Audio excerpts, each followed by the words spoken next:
Hello guys, आप सबका welcome है मेरी इस चैनल में। आप सब कैसे हो? आई होप आप सब ठीक होंगे। तो चलिए स्टोरी को स्टार्ट करते हैं।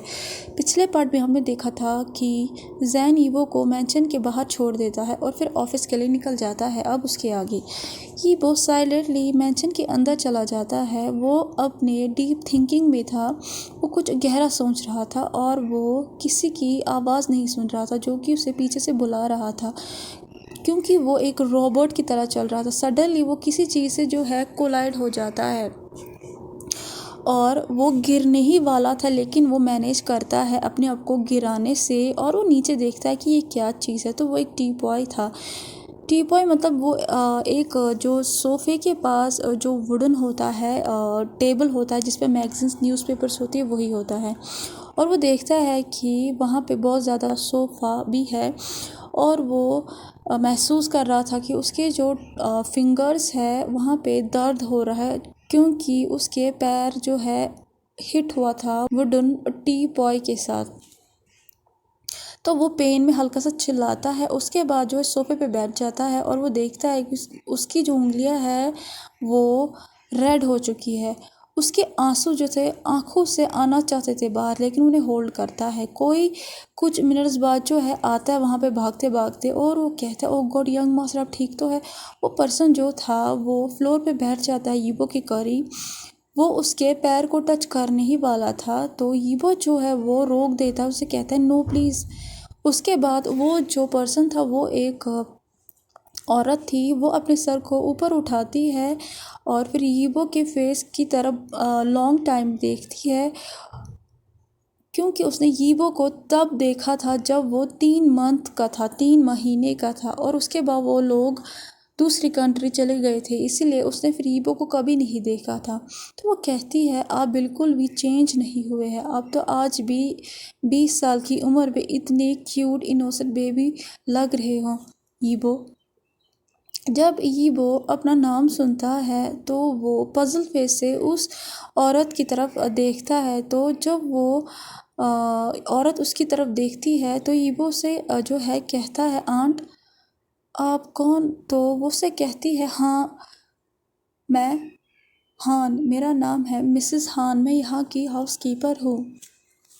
तो यीबो जो है वो कहता, ओह ओके। उसके बाद वो हंसती है और वो से कहती है कि मुझे लगता है कि तुम्हें हर्ट हुआ है, मुझे पहले तुम्हें टच करने दो। तो वो जो यीबो है वो कहता है, नो नो आंटी, आपको टच करने की कोई ज़रूरत नहीं है मेरे पैरों को, आप ओल्ड हो मुझसे। तो वो अपने पैर को पीछे खींचता है। तो वो जो थी मिसेस हान वो से कहती है, इट्स ओके यंग मास्टर, मुझे देखने दीजिए। फिर भी ईबो जो था वो रेडी नहीं था। तो वो उसे कहती है एक मदरली लुक देकर, डोंट वरी यंग मास्टर ईबो, अगर आपकी मदर मेरी जगह होती क्या आप फिर भी डिनाई करते? क्या आप उन्हें अपने ज़ख्म नहीं दिखाते? जब वो ये सुनता है तो उसका जो चेस्ट है वो वार्म हो जाता है। अब वो अपनी मॉम को भी मिस कर रहा था। उसके बाद वो अपने फीट को धीरे धीरे उस हाउसकीपर को दिखाता है और कुछ मिनट्स बाद जो वो हाउसकीपर थी वो उसके फीट की तरफ देखती है और वो देखती है कि वो रेड हो चुका है, उसके जो फिंगर्स है वो रेड हो चुका है। तो वो दूसरे सर्वेंट्स को है बुलाती है और उसे कहती है कि फ़र्स्ट एड बॉक्स को जल्दी लेके आओ। उसके बाद वो कुछ जो ऑइंटमेंट है उसके उन ज़ख्मों पे लगाती है। उसके बाद वो बैंड एड लगाती है उसके टोइस पे। और उसके बाद यीबो कहता है, थैंक यू आंटी हान। तो वो हंसती है और उसे कहती है, आपको मुझे थैंक यू नहीं कहना चाहिए था Yibo. Oh I am sorry young master. तो जो यीबो है वो कहता है, इट्स ओके आंटी हान, आप मुझे यीबो ही कहिए। मुझे पसंद नहीं है कोई मुझे यंग मास्टर कहे, मुझे पसंद आता है अगर आप मुझे मेरे नाम से बुलाएं। तो वो सोचती है और फिर से वो हंसती है और वो कहती है यीबो। उसके बाद उसे कहती है, यीबो चलो मैं तुम्हें तुम्हारा कमरा दिखाती हूँ। पहले तो यीबो को हेजिटेट हो रहा था। उसके बाद जो वो आंटी थी वो उसे सपोर्ट देती है चलने में और फिर उसे कमरे की तरफ ले जाती है। जब वो लोग कमरे में चले जाते हैं उसके बाद उसे मदद करती है यीबो को बेड पे लेटने में और उसके जो लगेज है उससे एक रूम के कॉर्नर में खड़ा कर देती है और उसे कहती है क्या तुमने कुछ खाया। तो ईबो जो है वो बिल्कुल भी रिप्लाई नहीं करता है। तो उसे कहती है यहाँ पे वेट करो, मैं कुछ खाने के लिए लेके आती हूँ, और वो चली जाती है। कुछ टाइम बाद वो अपने हाथ में फूड और पानी को लेके आती है। उसके बाद वो एक स्मॉल टेबल पे रखती है और फिर ईबो की तरफ देखती है और उससे कहती चलो तुम खाओ। पहले तो ईबो हेजिटेट कर रहा था, फिर वो थोड़ा थोड़ा खाने लगता है। खाना बहुत टेस्टी था, इसीलिए वो बिल्कुल भी नहीं रुकता है, क्योंकि वो हंग्री था, उसने कुछ भी नहीं खाया था, तो वो पूरा ख़त्म कर देता है। उसके बाद वो उन प्लेट्स को रिमूव करती है और फिर ईबो की बॉडी को ब्लैंकेट से कवर करके कहती है आप रेस्ट कीजिए, मैं आपके कपड़ों को जो है अरेंज कर दूंगी खुद ही। तो ईबो जो है वो कहता है नो नो आंटी, मैं खुद कर दूंगा। उससे कहती है नहीं, तुम जाओ और सो जाओ, तुम थक चुके हो।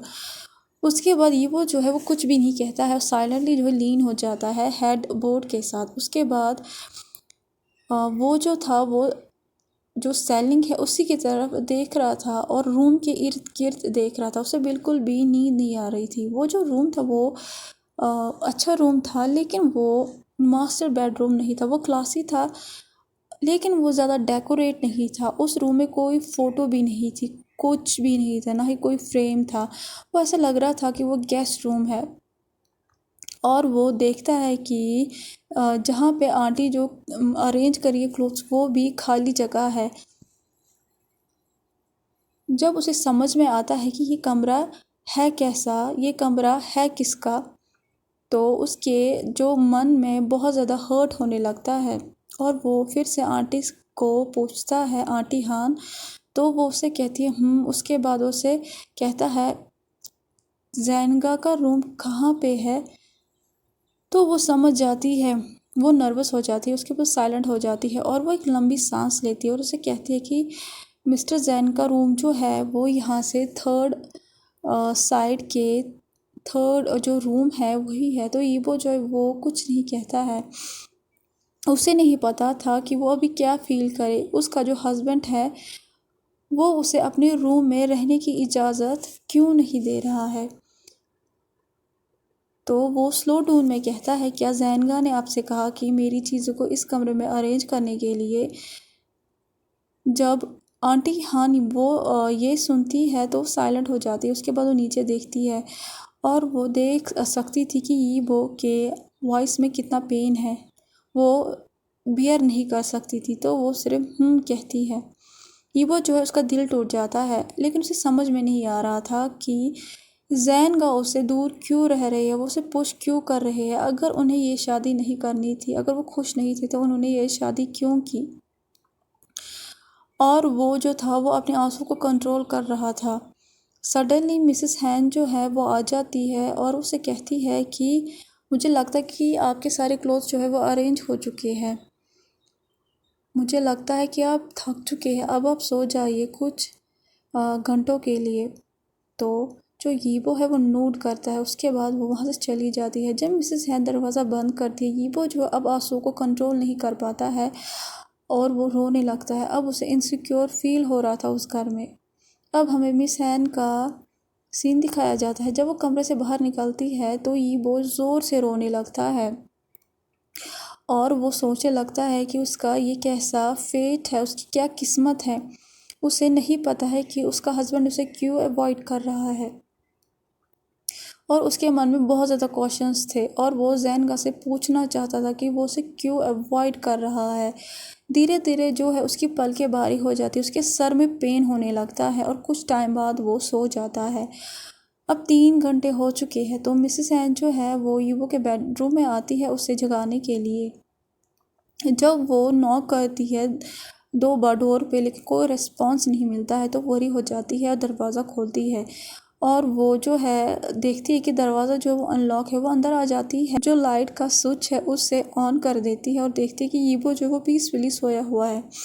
उसके बाद वो उसके फेस की तरफ देखती है और फिर उसके टेम्परेचर को अपने हाथ से चेक करती है और वहाँ पे कोई सिम्टम नहीं थी फीवर के। और वो ईबो की तरफ देखती है जो कि बहुत ज़्यादा टायर्ड लग रहा था और वो ऑब्जर्व कर रही थी कि थोड़े से जो आंसू थे वो उसके चीक्स पे थे।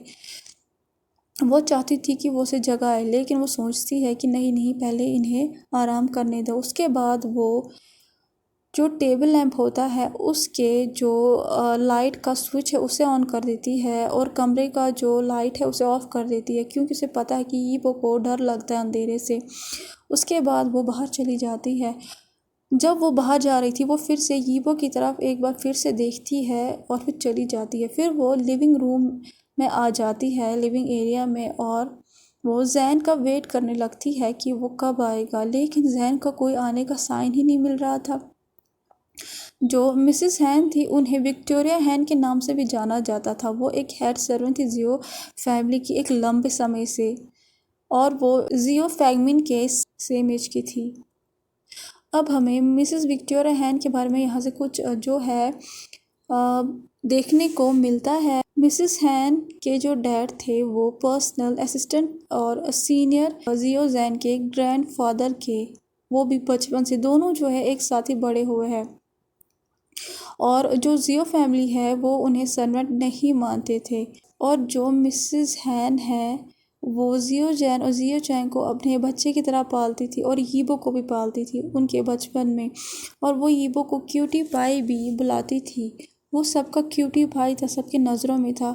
उसे कोई अवॉइड नहीं कर सकता था, क्योंकि वो बहुत ज़्यादा स्वीट था बचपन से ही। जैन हमेशा उनकी रिस्पेक्ट करता था, वो उनकी मदरली फिगर जैसी थी। उन्हें भी पता था कि जैन और ईबो की जो शादी है वो चाइल्डहुड में हुई है, लेकिन वो जो है कभी भी किसी को इस सीक्रेट नहीं कहती है, क्योंकि ये जी और वांग फैमिली का सीक्रेट था और वो इसे डिस्क्लोज नहीं करना चाहती थी। इवन उन्होंने अपने हस्बैंड को भी नहीं कहा था। तो कैसा लगा आज का पार्ट आपको? जैसा भी लगा हो प्लीज़ लाइक शेयर सब्सक्राइब ज़रूर कीजिएगा। प्लीज़ लाइक शेयर सब्सक्राइब ज़रूर कीजिएगा और कमेंट ज़रूर कीजिएगा। प्लीज़ लाइक शेयर सब्सक्राइब ज़रूर कीजिएगा और कमेंट ज़रूर कीजिएगा। Thank you so much. Bye bye.